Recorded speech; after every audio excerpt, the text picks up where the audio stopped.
100 juta yang jawab salam 1 miliar. Iya, karena nggak cuman yang nampak yang jawab salam, tapi para penghuni langit, para malaikat juga turun hadir, turun hadir. Kan begitu kata Rasulullah kan? Tidaklah rumah, ya, tidaklah sekelompok orang berkumpul di rumah-rumah Allah, kemudian mereka saling mempelajari Al-Quran kecuali Allah turunkan malaikat, kemudian turunkan sakinah dan malaikat meliputi mereka semua. Amin. Kata Allah, hafathumul malaikat.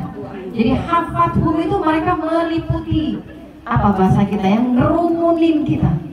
Jadi nggak cuma yang nampak ini yang hadir, tapi para malaikat juga insya Allah turut hadir. Makanya malu kalau yang ngaji di pojokan tidur melulu. Malu sama malaikat ya.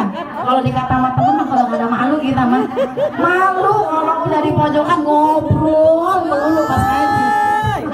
Malu sama malaikat.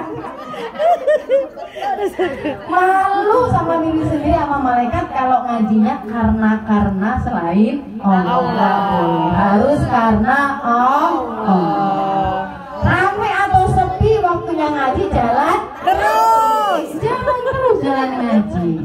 Ya, karena kita niat thalabul ilmi ikhlas karena Allah Subhanahu wa taala. Gitu ya. Alhamdulillah, segala puji bagi Allah yang masih menghimpun kita semua, menggenggam jiwa kita, memberikan kita kenikmatan sehat, kenikmatan taufik sehingga bisa menyampaikan kita di tempat ini.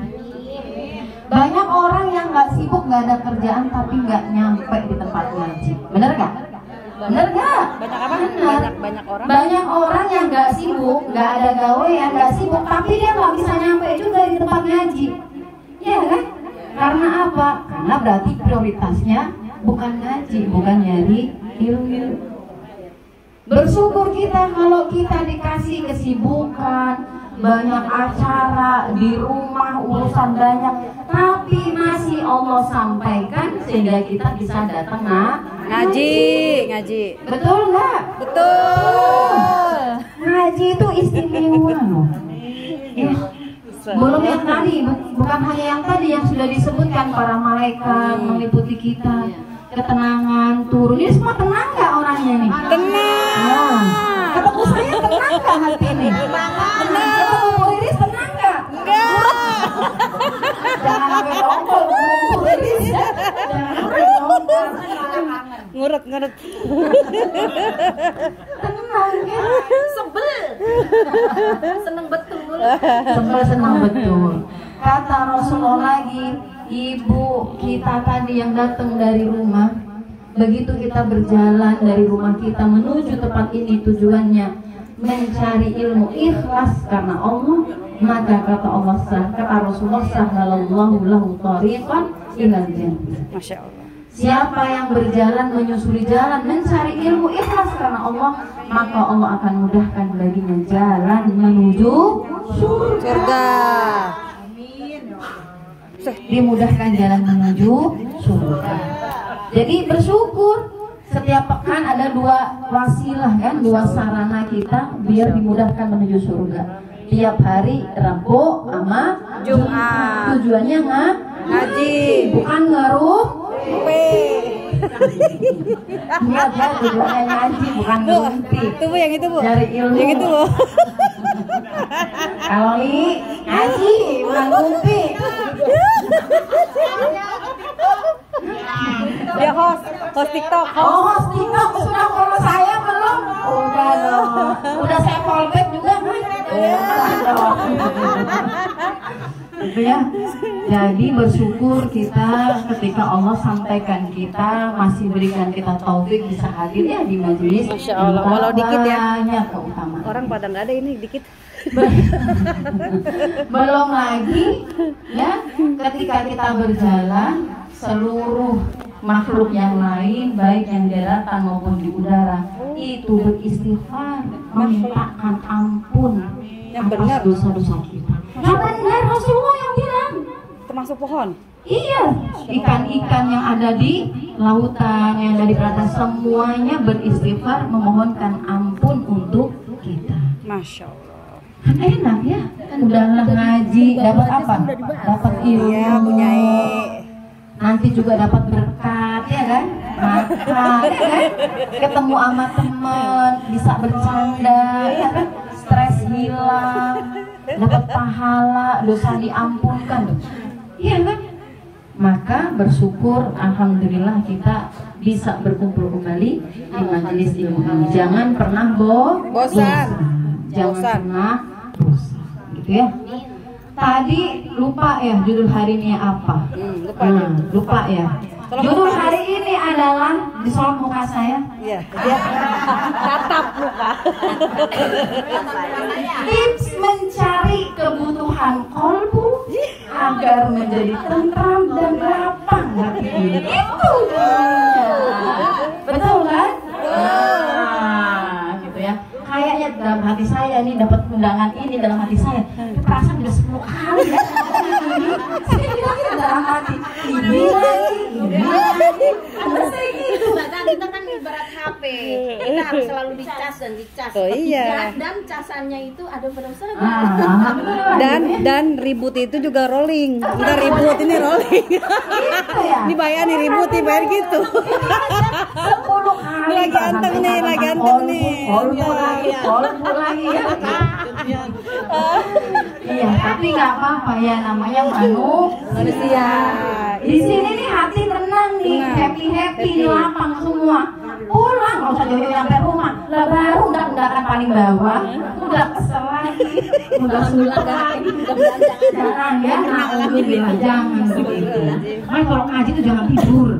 Ya, ngaji tuh jangan tidur, jangan ngobrol, disimak, dipahami, diresapi, dicerna, terus diamalkan. Ya, baik, nggak apa-apa. Kita mau bahas lagi, mungkin dari sisi yang lain.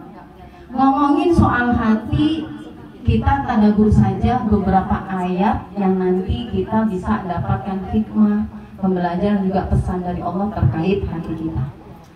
Dari judul tadi, gimana sih tipsnya biar kebutuhan hati kita ini terpenuhi sehingga hati kita ini bisa selalu merasa tentram, ya?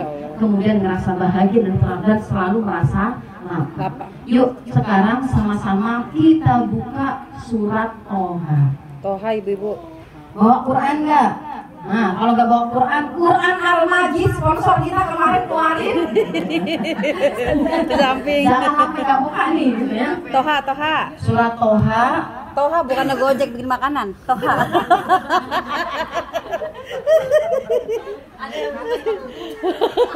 Surat Toha ayatnya ayat 124. Toha surat Toha ayat 124. Ayo. Ada? Toha.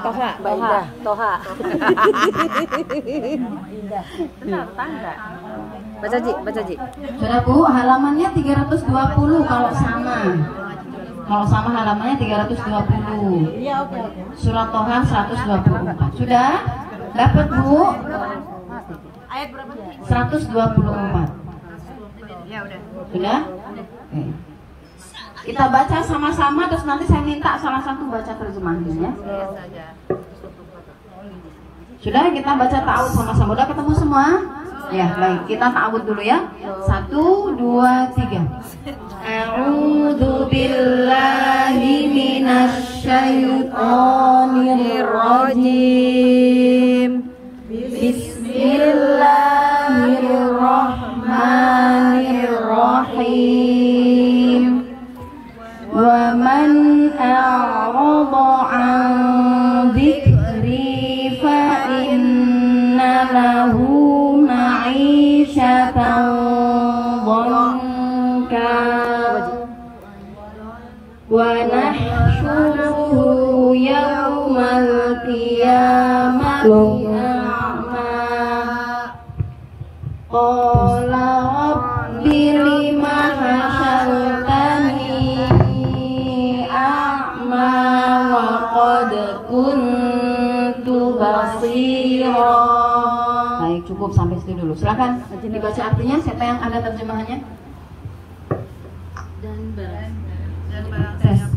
Dan barang siapa berpaling dari peringatanku, maka sungguh dia akan menjalani kehidupan yang sempit dan kami akan mengumpulkannya pada hari kiamat dalam keadaan buta.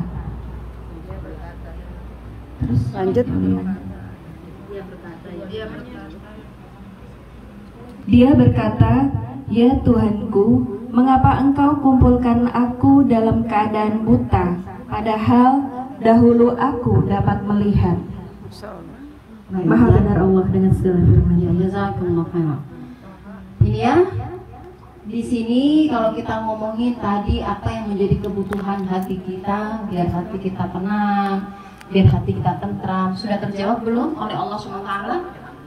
Surat Toha 124 tadi Allah menyampaikan bahwa siapa yang berpaling dari mengingatku, maka Allah pastikan sesungguhnya bagi dia kehidupan yang sempit, Masya Allah. kehidupan yang hampa. Itu di dunia. Iya. Nanti di akhirat kayak gimana? Ih, serem. Dan kami akan bangkitkan dia di hari kiamat dalam kondisi buta. Dibangkitkan dalam kondisi buta. Emang di dunia dia buta? Ada terusannya. Di dunia dia nggak buta, makanya dia protes.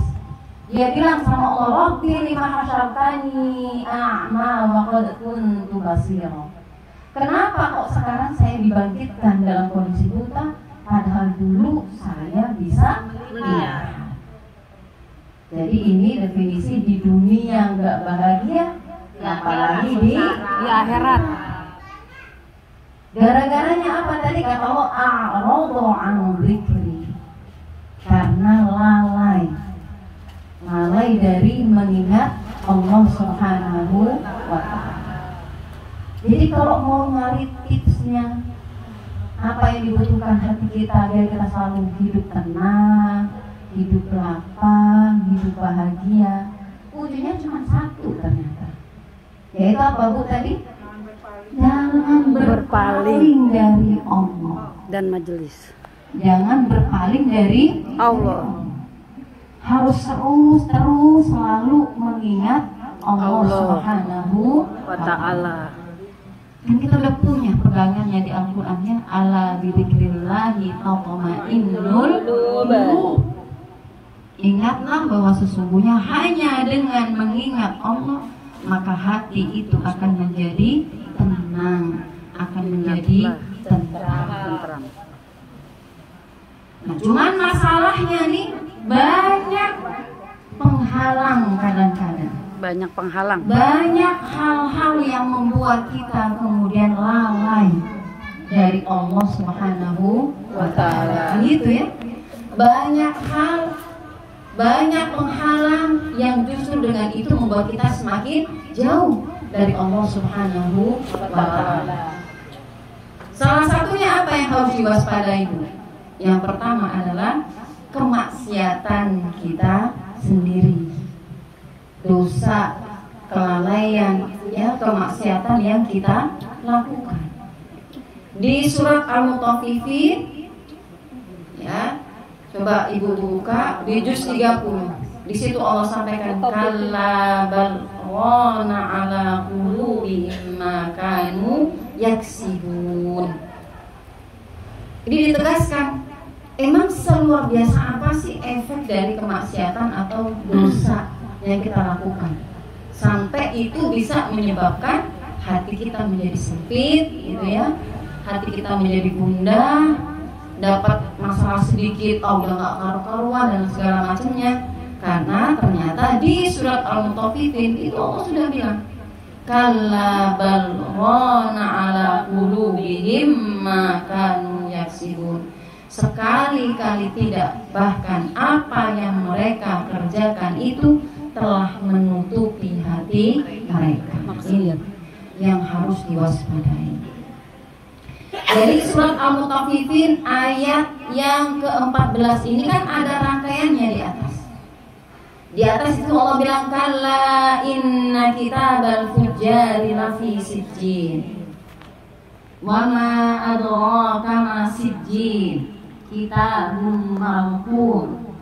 Wailun yawma idzil lil mukadzirin alladzina yukadzibuna biyaumiddin wa ma yukadzibu bihi illa kullu mu'tadin asim. Idza tutla alaihi ayatuna qala asatirul awwalin. Baru kemudian ayat 14 tadi, kalla bal rana ala qulubihim ma kanu yaksibun.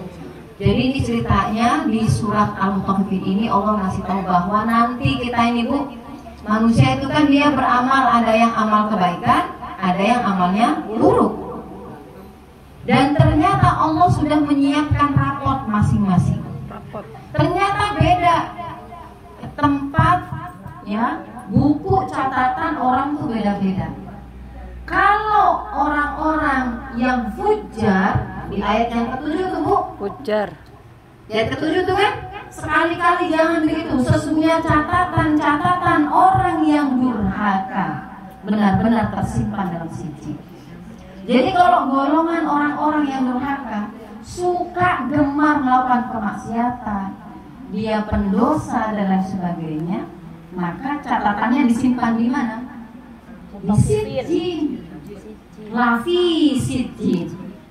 Catatan amalnya ditaruhnya di sijil. Wa ma adraka ma sijil. Emang apa itu sijil? Kata Allah, kitabum marqum. Kitab yang berisi catatan amal perbuatan mereka. Lalu kata Allah, celakalah pada hari ini, yaitu hari kiamat, hari akhir, bagi orang-orang yang mendustakan agama Allah. Orang-orang yang mendustakan agama Allah. Siapa itu? Dijawab oleh Allah, siapa orang yang mendustakan agama? Di ayat ke-12 disebutkan wa ma yukadzibu bihi illa kullu mu'tadin asim. Nih yang tadi kita bahas. Dan tidak ada yang mendustakan hari pembalasan kecuali setiap orang yang melampaui batas atau berdosa. Melampaui batas dan berdosa itu berarti sama dengan mendustakan agama Allah. Nah inilah terus kata Allah, sekali-kali tidak. Sesungguhnya yang mereka lakukan itu bisa menutup hati mereka.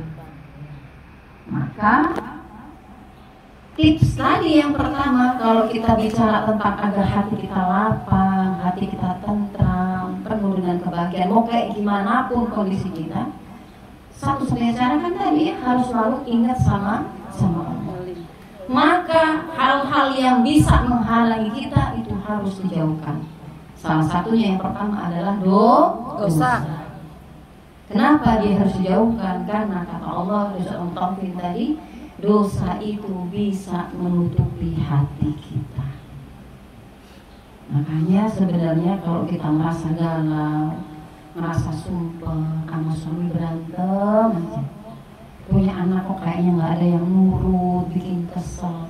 Sebenarnya yang paling basic akar masalah yang harus dicari, tanya sama diri sendiri. Kayak gimana hubungan kita terhadap atau dengan Allah Subhanahu wa Ta'ala. Karena bisa jadi anak itu ngelawan kita atau bikin kita emosi, kelakuannya ada aja yang ngeselin, itu bukan karena dianya, tapi karena jauhnya kita dari Allah. Akibat dosa kita sama Allah, Ibu, maka kemudian tadi itu dicabut itu yang namanya rahmat. Akhirnya terus kemudian tadi negatif kan hawanya. Ketika hawa kita negatif, rumah itu jadi negatif, panas bawahnya. Pinsang. Ya, makanya ngomong tuh nggak pernah nyambung sama suami, berantem aja. Nasihatin anak nggak pernah didengar. Kenapa nggak nyampe? Karena nggak nyampe. Karena kitanya ternyata yang bermasalah, bukan anak kita. Saya pernah baca dalam salah satu resume webinar dari Ustadz Febri Yasurrahman. Itu beliau kan konselor dan psikolog biasa konseling anak-anak kenakalan remaja atau rumah tangga gitu ya Bu. Di situ ada diceritakan ada selebgram terkenal yang kemudian sharing curhat menyampaikan tentang problematika